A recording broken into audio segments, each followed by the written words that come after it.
This is a little like weird because normally I only review one book, but here I am talking about 10 comics. There's 10. One, zero, one. So, what's going on here? What? Well, first, first comic story for the Magic the Gathering spans 10 issues. So instead of, talking about part 1 of 10 of the story, I figured we would just go through each comic, talking about what I think from the first story. Now, of course, as we reach issue 10, it transitions into the next issue, and that's fine. But, and so the idea is I'm going to try and answer 2 questions. Normally the question we try to answer in these reviews is, should you read whatever book? In this case, should you as a Magic player read the comics, and should you as a non-Magic player read the comics? Or at least this first story here. I'm also not going to talk about the covers of all 10 of them, because we'll be here forever. But they are all amazing, trust me. They are absolutely beautiful. So a little bit of background. So all 10 of them are written by Jed McKay, who's written comics for Marvel's Black Cat, and the art is done by Ik Guara, I think it's pronounced, who's been artist on Ghost Spider. So we have some talent going here. It's not some nobody. They are industry veterans who knows what they're doing. So that, of course, for me at least, adds some expectations, because I love Black Cat and I love Ghost Spider. So I actually read both of their runs when they were going. So how are we going to go through this review though?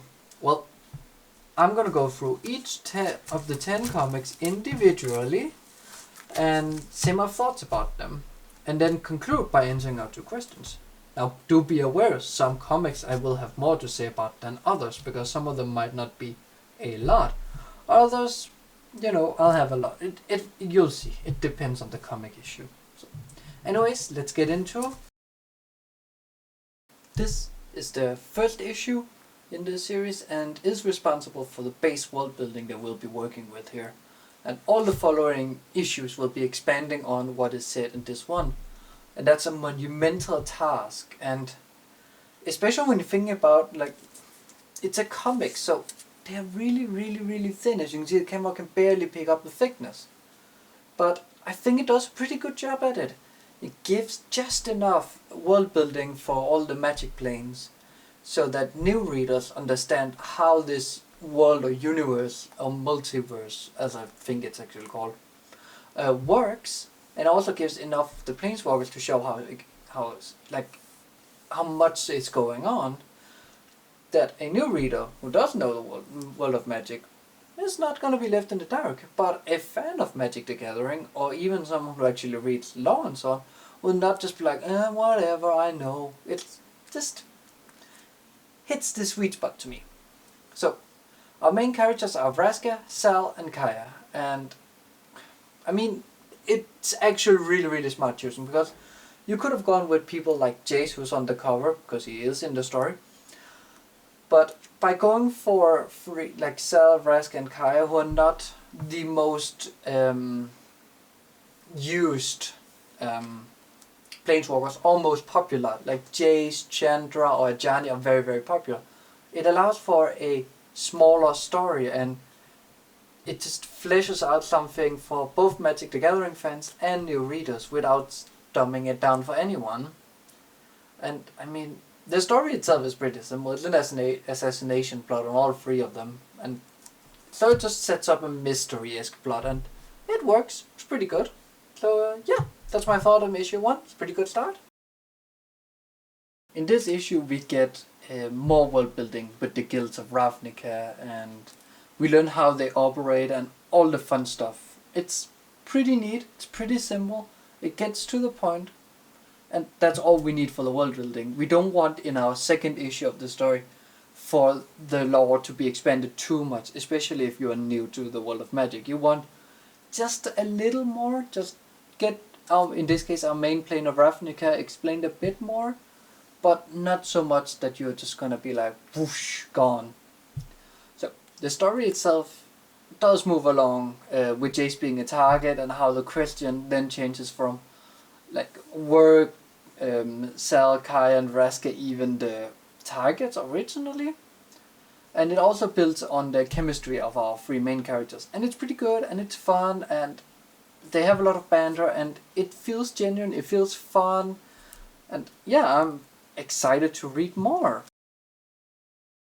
We get even more exposition in this third edition here, or issue here, which makes sense. You kind of go from like exposition, not a lot, to a little, and it just makes sense to like bounce it up and down, if that makes sense. We're trying to build a world for hopefully many more issues to come. Even when these 10 issues are over, this is what we're gonna build all other future issues on. So we gotta have to make sure we get a lot going, but don't spend too much time.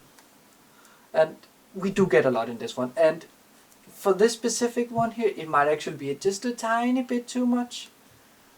And it might just be because we don't have a lot of pages to work with. So McKay, who writes the story, is quite limited in how much he can put in. So now that we read this, we get to see how these assassins are framing the Dimir Guild as being behind all of this.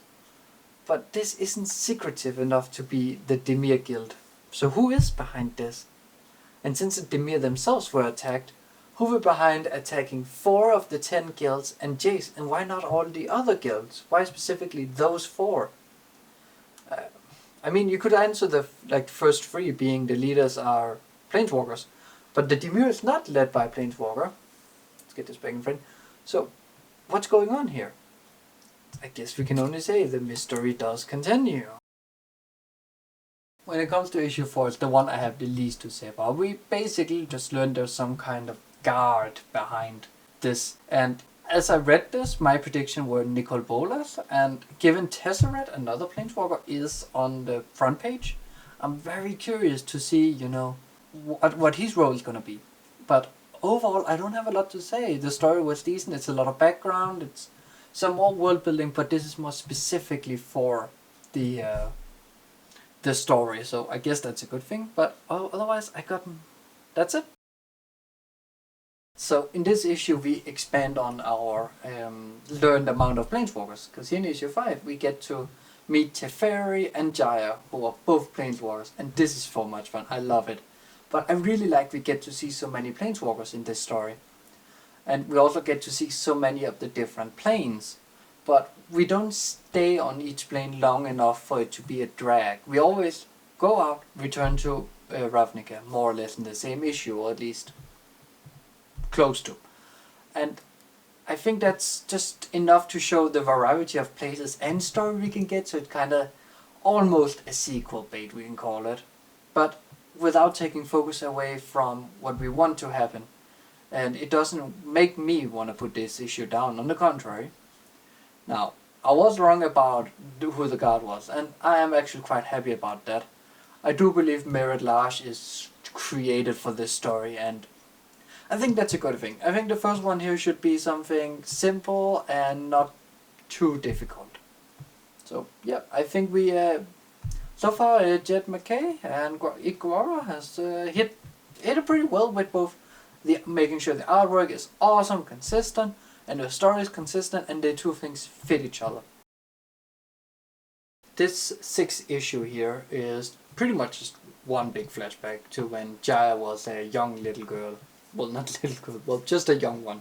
And I love it. I didn't know much about her before reading this issue. And I actually thought she was just an old planeswalker and not that important for the overall lore of the world. Now the question I get is Merit Large? I don't know. And Eldrazi. For those of you who are not into the magic lore, Eldrazi is like Lovecraftian monsters.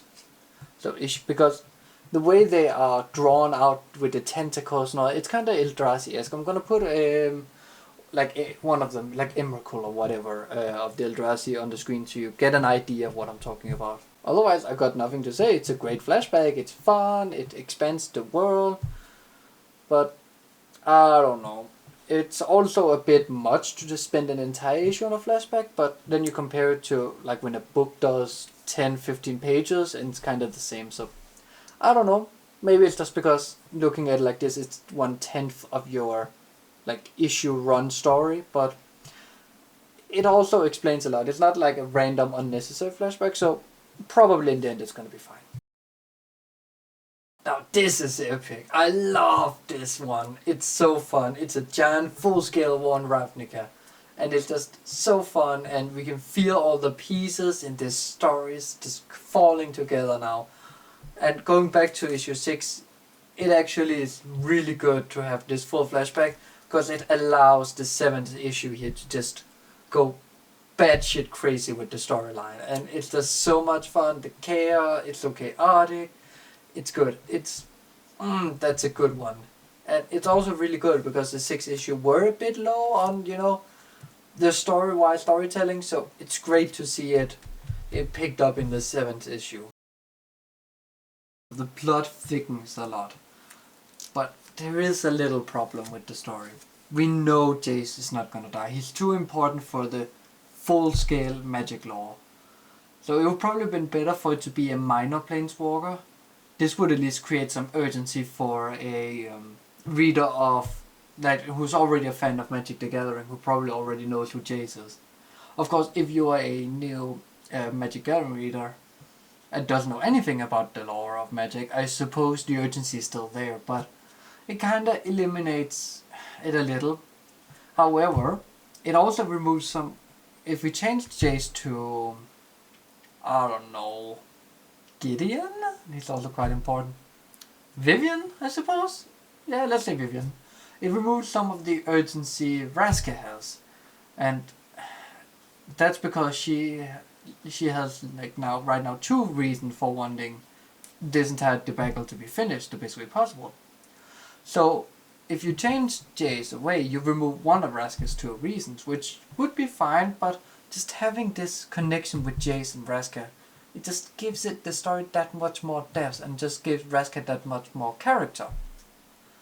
So I doubt it would be as good. Now, doing Vivian Reed was just an example of a planeswalker. I don't know who it would be you would change Jace to. Probably shouldn't.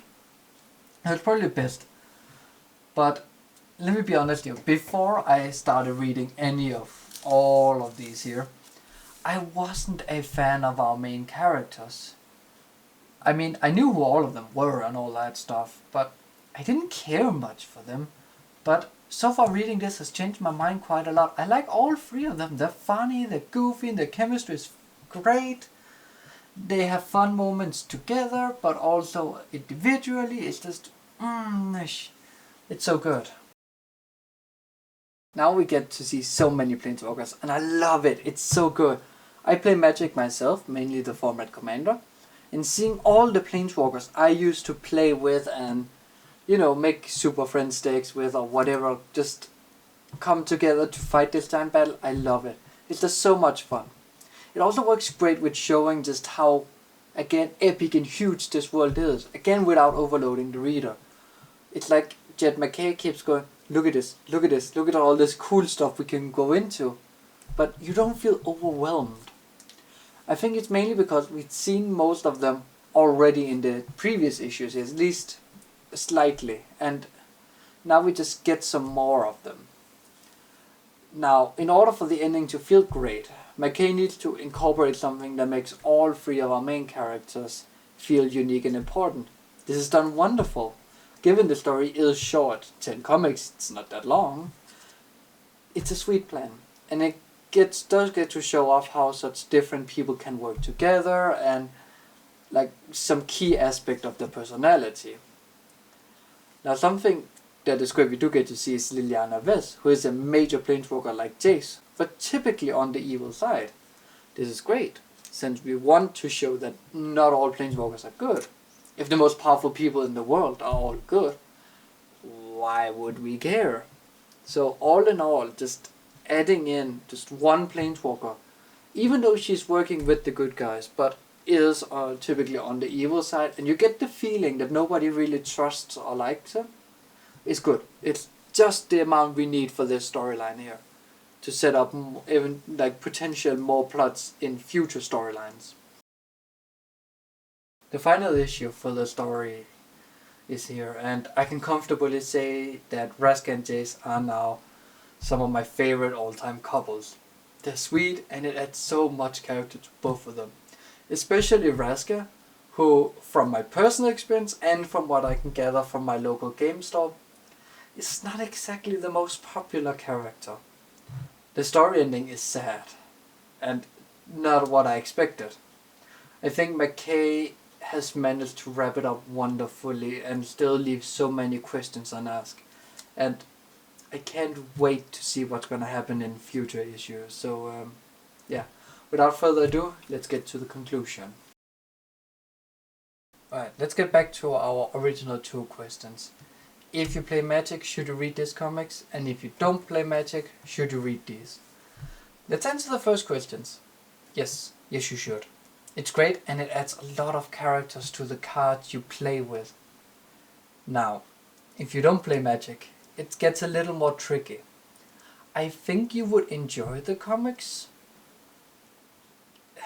but to be honest, I would say it's a little tough. I think there's a lot of things that would go right over your head. A lot of neat little details. Each comic has like different like Easter egg cards in them and so on. But I think you should give it a try, because the overall story is not too complicated. It's not complex at all, actually.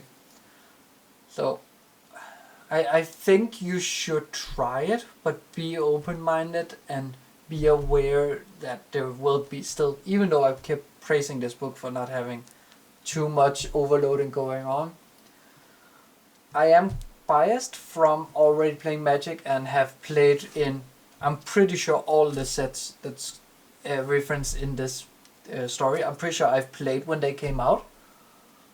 So please be aware of that. But I would say give it a choice. Give it a chance. It's a fun story. The characters are fun. So my answer to both questions is yes and yes.